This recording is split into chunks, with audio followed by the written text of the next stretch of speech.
మనకి ఇప్పుడు ముగ్గురు ఆడపిల్లలు నాకు ముగ్గురు ఆడపిల్లల్ని ఇప్పుడు ప్రైవేట్ మ్యాగీ స్కూల్లో చదివిస్తున్నాం.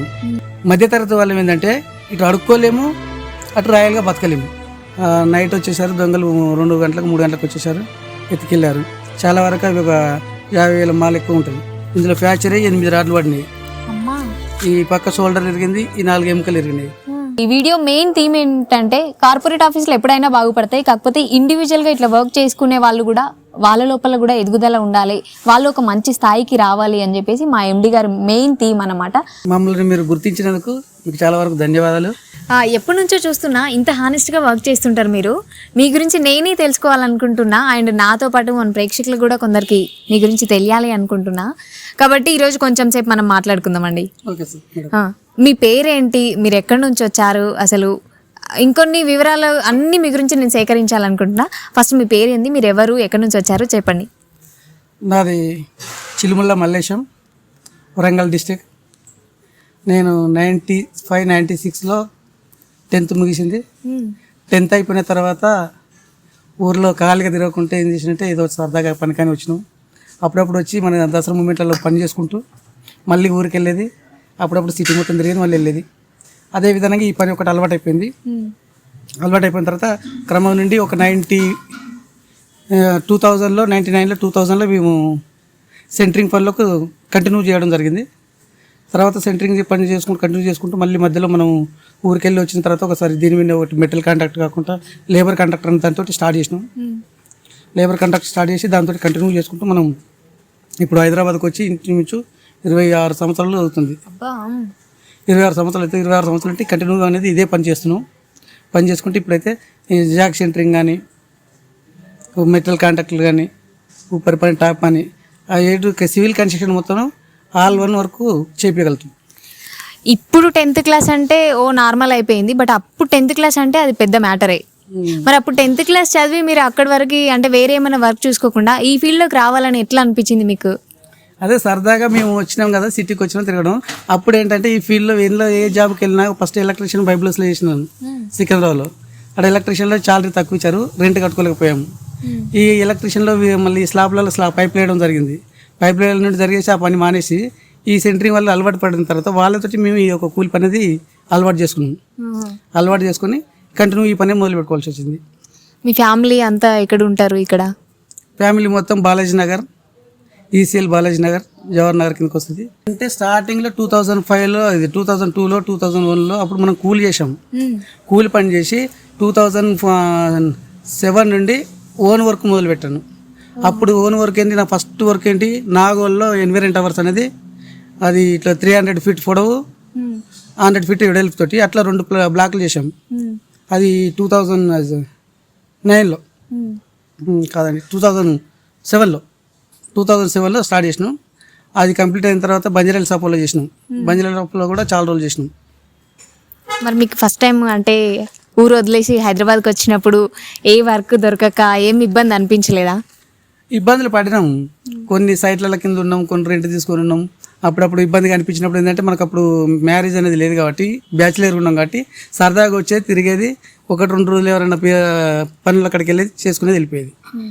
ఎప్పుడైనా అంటే చాలాసార్లు న్యూస్లో వింటుంటాం పైనుంచి ఆ బిల్డింగ్ నుంచి పడిపోయారు ఈ కన్స్ట్రక్షన్లో, అది ఇది అంటారు. అట్లాంటి చేదు అనుభవాలు ఎప్పుడైనా ఎదురైనాయా మీకు? చాలా వరకు అయినాయి. నాతోటి చేసుకుంటూ నా పక్కనే ఉండి బాక్స్ లిప్పుకుంటూ కింద పడిపోయాడు. కింద పడిపోయి స్పాట్ అక్కడనే డెడ్. అతను కూడా ఇచ్చాము. అలా అతను కూడా కొన్ని బిల్డర్స్ ద్వారా కానీ వాళ్ళ ద్వారా కానీ కొన్ని డబ్బులు ఇప్పించాము. ఇప్పుడు ఇది జరిగింది అంటే మిస్సింగ్ జరిగినాయి, కొన్ని పోయినాయి అంటున్నారు కదా ఇక్కడ వస్తువులు. సీసీ కూడా చూసాను అంటున్నారు, కంప్లైంట్ చేశాను అంటున్నారు. అసలు ఎట్లా జరిగింది, ఏంటి అది? అంటే మేము రాత్రి 6:30 దాకా వర్క్ చేసాం, వెళ్ళిపోయాం. వెళ్ళిపోయిన తర్వాత డబ్బాలన్నీ మాకు గుర్తున్న చోట్లనే పెట్టుకుని వెళ్ళిపోయాం. ఎర్లీ మార్నింగ్ మళ్ళీ 7 కల్లా మేము వర్క్ స్టార్ట్ చేస్తాం. మేము వచ్చేసరికి మాకు మైనస్గా అది ఒక డబ్బాలు కనిపించకపోయినాయి. ఆ డబ్బాలు కనిపించకపోయేసరికి ఆ పక్కన వీళ్ళలో సీసీ కెమెరాలు ఉంటే వారి ద్వారా మేము రిక్వెస్ట్ చేసి టీవీ చూడడం జరిగింది, CCTV చూడడం జరిగింది. దాని ద్వారా ఏంటంటే మాకు క్లారిటీగా వాళ్ళు 3 నైట్ వచ్చారు, ఒకటి ఇంటికి ఒకసారి వచ్చారు, 2 గంటల ప్రాంతాలు ఒకసారి వచ్చారు. ఇది 3 2 టైమ్స్ వచ్చి మనకు కన్సై డబ్బాలు మొత్తం తీసుకొని వెళ్ళారు. డైరెక్ట్ వచ్చి తీసుకెళ్లారు. ఎర్లీ మార్నింగ్ ఏమైందంటే 6 వరకు 6:10 ఆ సమయంలో వాళ్ళు ఏంటంటే ఇద్దరు, ఒకడు వచ్చాడు యథావిధిగా జాకీలు 2 పెట్టుకుని వెళ్ళారు. ఒక్కొక్క జాకీ 1800 ఉంటుంది, 2 జాకీలు. అవి కూడా చూసాం. దాన్ని చూసి ఆ యొక్క కెమెరాలన్నీ రికార్డ్ అని తీసుకొని పిఎస్లో కంప్లీట్ చేయడం జరిగింది జూబ్లీ పోలీస్ స్టేషన్లో. ఇప్పుడు వాళ్ళు ఆల్రెడీ ఆ బాక్సులు తీసుకెళ్లారు అని చెప్తున్నారు కదా, మరి ఇప్పుడు ఆ లాస్ అంతా మీదేనా, అంటే మీరే భరించాల్సిందా? యాక్చువల్గా కష్టపడి మేము కొన్నాం కాబట్టి అదంతా మేమే భరించాల్సి వస్తుంది, మేమే బాధ్యులమవుతాం. వారిని అడుగుతున్నాం కానీ వాళ్ళు ఎంత ఇస్తారనేది మేము ఎక్స్పెక్ట్ చేయలేము, కానీ ఆశిస్తాం. కానీ వాళ్ళు ఆశించినంత ఉన్న మెట్టలు ఎంత అయితే పెట్టుకున్నామో ఆ రేటుకు ఆ డబ్బులు అయితే వాళ్ళు ఇవ్వరు. కొంతవరకు మీకు బాగా వరకు నష్టమైపోతుంది. మా లివ్ వైడ్ కంపెనీలో కూడా మీరు ఆల్రెడీ వర్క్ చేస్తారు. నేను అప్పటి నుంచి చూస్తున్నా ఎంత లాయల్టీ, అసలు ఎంత హానెస్ట్గా వర్క్ చేస్తారు. కానీ చిన్న చిన్న వర్క్స్ ఉన్నా కూడా కంపెనీ దగ్గరికి, అంటే కన్స్ట్రక్షన్ కంపెనీ దగ్గరికి, మాలాంటి వాళ్ళ దగ్గరికి వస్తారు అందరూ. చిన్న వర్క్స్ అయినా సరే, అది పెద్ద కన్స్ట్రక్షన్ అయినా సరే. అట్లా కాకుండా మీ దగ్గరికి ఎవరు డైరెక్ట్ రారు, మేస్త్రీల దగ్గరికి ఎవరు రారు. మరి అట్లా మీరేమైనా నష్టపోతున్నారా? కొన్ని సందర్భాల్లో చాలా వరకు అది బాధాకరమైన విషయం, కొన్ని పనులు లేనప్పుడు. ఎందుకంటే లేబర్ అనే వాళ్ళకు అడ్వాన్స్లు ఇస్తాం, లక్షల అడ్వాన్స్లు ఇస్తాం. ఒక్కొక్కరికి లక్షల అడ్వాన్స్ ఇచ్చి వారికి సంపూర్ణంగా వారికి పని డైలీ చూపెట్టకపోతే వాళ్ళు కూడా ఇంకోరి దగ్గరికి వెళ్ళాల్సి వస్తుంది. మరి అలాగే ఈ మెటీరియల్ కూడా సెక్యూరిటీ ఉండదు, ఓ దగ్గర సెక్యూరిటీ ఉంటుంది, ఓ దగ్గర ఉండదు. ఆ లేడీస్ కూడా కొన్ని నష్టపోవాల్సి వస్తుంది. దానివల్ల కూడా కొంచెం బాధాకరమైన విషయం.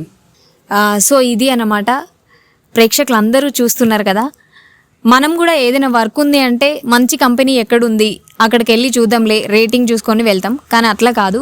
వర్క్ ఏముంది, వర్క్ చేసేవాడికి ఒక్కొక్కసారి మనీ లేక ఆఫీస్ పెట్టుకోకపోవచ్చు, కానీ వర్క్ మాత్రం హానెస్ట్గా చేసేవాళ్ళు ఇట్లాంటి వాళ్ళు చాలామంది ఉన్నారు. మీరు మల్లేష్ గారు కదండి, మల్లేష్ గారు, మేస్త్రి గారు, ఇట్లాంటి వాళ్ళు చాలామంది ఉన్నారు. తనతో ఒక టీం కూడా ఉంది, వాళ్ళ ఫ్రెండ్స్ ఉన్నారు. వాళ్ళందరూ కూడా సేమ్ తన వర్క్ లాగానే చేస్తారు, అంతే జెన్యున్గా వర్క్ చేస్తారు. సో మల్లేష్ గారి నెంబరు మేము కింద డిస్ప్లే చేస్తాము. ఎవరికైనా చిన్న చిన్న కన్స్ట్రక్షన్ వర్క్స్ ఉన్నా కూడా డైరెక్ట్ తననే కాంటాక్ట్ అవ్వండి. ఏ ఆఫీస్కి వెళ్ళాల్సిన అవసరం లేదు, అంటే ఎక్స్ట్రా పేమెంట్ చేయాలేమో అని కూడా భయపడాల్సిన అవసరం లేదు. డైరెక్ట్ మల్లేష్ గారితో మాట్లాడండి. అండ్ బడ్జెట్ కూడా చాలా ఫ్రెండ్లీ బడ్జెట్ తీసుకుంటాడు తను. సో ఎవ్వరు చిన్న చిన్న కన్స్ట్రక్షన్స్ ఏమంటారు 1 ఫ్లోర్ వేయాలనుకుంటారు, గ్రౌండ్ ఫ్లోర్ వరకే ఆపేద్దాం అనుకుంటారు, అట్లాంటి వర్క్స్ ఉన్నా సరే, ఇంకా పెద్ద వర్క్స్ అయినా తను చేయగలుగుతాడు. తనకంటూ ఒక టీం ఉంది కాబట్టి మేము మల్లేష్ గారి నంబరు కింద డిస్ప్లే చేస్తాము. డైరెక్ట్ తనకే కాంటాక్ట్ అయ్యి మీ పనులు మంచిగా చేయించుకోండి. మరి ఈ వర్క్ ఇంత జెన్యున్గా చేస్తున్నారు మీరు, అంటే మొత్తం దీనిపైన డిపెండ్ అయి ఉన్నారు, ఇదే వర్క్ పైన డిపెండ్ అయి ఉన్నారు. మరి ఫ్యామిలీ నడపాలంటే ఇంకొంచెం ఎక్కువ అమౌంట్ అయితే సరిపోతుంది, ఇప్పుడున్న జనరేషన్లో సరిపోదు ఇక్కడికే. మరి ఇంట్లో పిల్లలు ఫీజులు కట్టాలన్నా కూడా రోజు ఖర్చులు ఉంటాయి, అవన్నీ మీకు ఎట్లా కుదురుతాయి? మొత్తం మీద ఈ పని మీద ఆధారపడతాం కాబట్టి పనులు ఉన్నప్పుడు మనకి ఇప్పుడు 3 ఆడపిల్లలు, నాకు 3 ఆడపిల్లలు ఇప్పుడు ప్రైవేట్ మ్యాగీ స్కూల్లో చదివిస్తున్నాం మా ఇంటి దగ్గరే. వాళ్ళని చదివించుకుంటే ఈ యొక్క పనులు చేస్తాం. లేనప్పుడు యథావిధిగా బయట వాళ్ళ దగ్గర కూడా పనికి పోయి వెళ్ళి చేస్తా. నాకు ఇది సెంటరింగ్ ఉన్నా కూడా, మెటీరియల్ ఉన్నా కూడా, లేబర్ ఉన్నా కూడా కొన్ని సిచ్యువేషన్లో పని లేనప్పుడు పిల్లలు పోషించుకోవడానికి బయట వాళ్ళ దగ్గర కూడా, మా ఫ్రెండ్స్ దగ్గర కూడా వెళ్ళి కూడా పని చేసుకోగలుగుతాం, పని చేస్తాం. దాని ద్వారా కూడా కొంతమంది మనం పనికి వెళ్ళినప్పుడు ఏంటంటే వాళ్ళు కూడా కొన్ని ఫీల్ అయ్యి, అరే తోటి పనివాడు మనకి మళ్ళీ మన చేతి కింద పనికి వచ్చింది కదా, తనకు పని కల్పిద్దామని అట్లా కూడా కొన్ని కాంటాక్ట్స్ వస్తాయి. ఇంతకు బిఫోర్ ఏంటంటే ఎట్రో కంపెనీ, మన బొంతపల్లిలో ఎట్రో కంపెనీ చేసినప్పుడు బాగా నడిచేది పనులు. అప్పుడు ఇంచుమించు ఒక 30 మంది దాకా ఉండేది వర్కర్స్. అప్పుడు ఆ సిచ్యువేషన్ ఏంటంటే ఒకసారి యాక్సిడెంట్ అయింది. యాక్సిడెంట్ అవ్వడం వల్ల ఏమైందంటే ఒకసారి ఇప్పుడు మొత్తం మైనస్ అయ్యి ఇందులో ఫ్రాక్చర్ అయ్యి 8 రాడ్లు పడినాయి. ఈ పక్క షోల్డర్ ఇరిగింది, ఈ 4 ఎముకలు ఇరిగినాయి. అయిన తర్వాత అప్పుడు మనకున్న ఏరియా అప్పుడు 5-6 వేల ఏరియా ఉంది సెంటరింగ్. అది ఉండగా మళ్ళీ వేరే వెంకట్రావు అనే తర్వాత మనం ఇప్పుడు ఇందులో 8 రాడ్లు ఉన్నాయి. 8 రాడ్లు ఉన్నాయి. మీరు ఈ పైకి ఎక్కడం అన్ని ఈజీగా పని చేయగలుగుతావు, ఎందుకంటే చేయక తప్పదు మనకు. అంటే ఇన్ని దెబ్బలు, ఒక రోజు ఫీవర్ వస్తేనే ఒక వారం రోజులు లేవబుద్ధి కాదు, లేవం. మరి ఇన్ని దెబ్బలు పెట్టుకొని, 8 రాడ్లు పెట్టుకొని, భుజం దగ్గర అంత పెద్ద దెబ్బ పెట్టుకొని మీరు ఇంకా ఎంత దూరం, అంటే ఎన్నో ఫ్లోర్కైనా ఎక్కి చేయగలిగే సత్తా ఉంది అంటే దానికి గల కారణాలు ఏంటి? మీ పరిస్థితులు అట్లా తీసుకొస్తున్నాయా, మీకున్న ఇష్టమై ఏంటి? యాక్చువల్గా పరిస్థితులు ఒకటి, మనకు మిడియం ఏంటంటే మధ్యతరగతి వాళ్ళం ఏంటంటే ఇటు అడుక్కోలేము, అటు రాయల్గా బతకలేము, ఇదైతే పక్క. కాబట్టి ఈ యొక్క మేము చేసే ఈ యొక్క వృత్తి పని కాబట్టి మేము వృత్తిగా భావించుకుంటున్నాం. మనం ఎందుకంటే ఏవో వృత్తుల పనులు అనేటేమో, కానీ ఇప్పుడు ఈ ఫీల్డ్ని మేము ఎంచుకున్నాం కాబట్టి దీన్ని బాధ్యతలు చేస్తేనే మాకు పనులు వస్తాయి. నేను బంజారాల సపోలో 12 ఫ్లోర్ దాకా బాటలు వేసిన, ఇలా 12 ఫ్లోర్ దాకా బాటలు వేసిన. తర్వాత అక్కడ నుండి బంజారాల సపోలో పనులు అయిపోయిన తర్వాత మన బొంతపల్లి ఎట్రో కంపెనీలో మెడికల్ కంపెనీ, ఆ కంపెనీలో ఒక 3 సంవత్సరాలు చేసిన. చేసిన తర్వాత అక్కడ యాక్సిడెంట్ జరిగింది. యాక్సిడెంట్ జరిగిన తర్వాత అక్కడ మనకు సెంటరింగ్ అనేది మొత్తం తీసేయవలసి వచ్చింది. ఒక 1.5 years మనం ఇంట్లో రెస్ట్ తీసుకోవాల్సింది. అప్పుడు సొంత ఇల్లు లేదు, రెంటే. అవి కట్టుకోవడానికి పిల్లలు పోషించుకోవడానికి ఏంటంటే ఆ సెంటరింగ్ మొత్తం తీసేయవలసి వచ్చింది. తర్వాత మళ్ళీ లేబర్ కాంట్రాక్టర్ చేయడం, మళ్ళీ పని చేసుకోవడం, దాని ద్వారా మళ్ళీ ఇప్పుడు కొద్దిగా సెంటరింగ్ తీసుకోవడం జరిగింది. ఆ 1 year ఏం పని లేదు అంటున్నారు కదా, ఆ 1 year ఎట్లా పోషించుకున్నారు మీ కుటుంబము? అసలు ఇదే వరకు మీకున్నది ఎట్లా పోషించిండ్రు? ఎట్లా మీకు తినడానికైనా ఉండడానికైనా ఎట్లా కుదిరింది? రెంటే కదా.